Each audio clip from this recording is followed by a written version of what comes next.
Welcome to Watches with Dennis, and today I want to talk about two new Moser Pioneer watches. They're very similar, other than one major complication, and that would be the Pioneer Center Seconds in Arctic Blue and the Pioneer Tourbillon in Arctic Blue.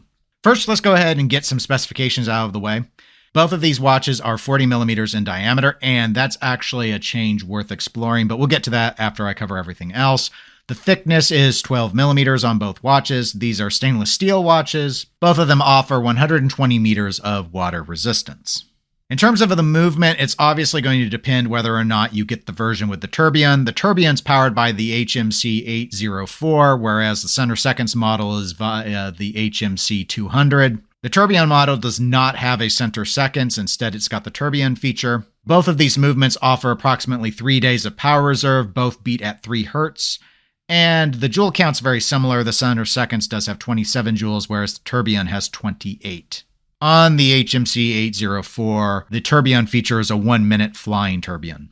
These are not limited edition models. The Center Seconds version is priced at $14,300 US, and the Tourbillon is $54,900. Turning to the dials, both of these feature fume patterns, which is something we've come to associate the Pioneer series with.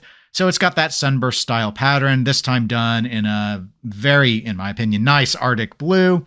These have applied indices, loomed hour markers. This does feature superluminova. The hour and minute hands are in the leaf-shaped pattern, and the Moser logo is very faintly above the center of the dial.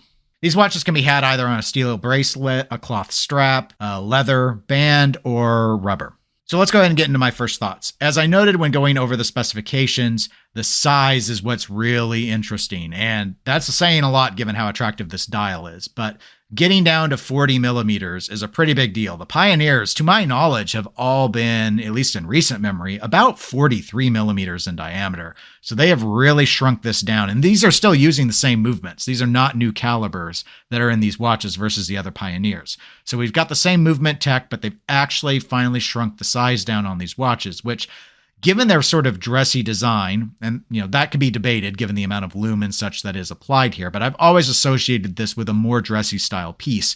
But with the other Pioneers being around 43 millimeters, that was always pushing into that Portugueser from IWC size territory. Not very many dress-oriented watches are really that large. So I think people with smaller wrists or just don't like a dress watch aesthetic that's large are really going to be drawn more to this 40 millimeter size, which is much more modern in the sensibilities of dress watches being bigger than they were in the old days, without it being sort of in that ridiculous clown level sizing. Now, that's coming from someone who actually likes the Portugueser.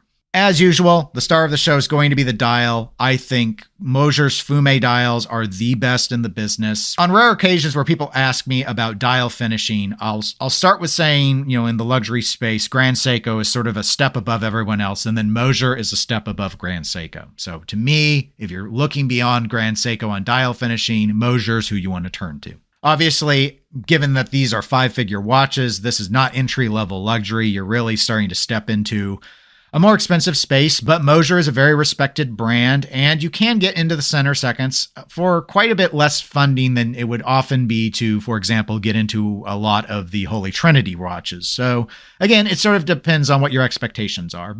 So I'd say if you're looking at that price point where you're starting to explore the idea of, say, Calatravas and such, but you don't like that more traditional sort of Bauhaus-esque inspired design of the dial and instead want something maybe equally simple when it comes to indices and hand placement, but want something more interesting visually when it comes to dial colors, dial textures, dial effects, Moser's definitely a company worth looking at. I think the sizing really kept a lot of people away historically from the Pioneer, but at 40 millimeters, I think it's right there in competition with a lot of other options. By comparison, Vacheron Constantin has a number of patrimony hand wind watches that are at 40 millimeters, but also have retail price tags of just over $20,000. Over $22,000 if you want to start adding in a seconds hand. So anyway, that's it for this First Thoughts video. If you found it useful, please do give it a like. And if you enjoyed my video and want to be notified when I have new ones, just click the subscribe button. And I'll talk to you all on the next one. Goodbye, everybody.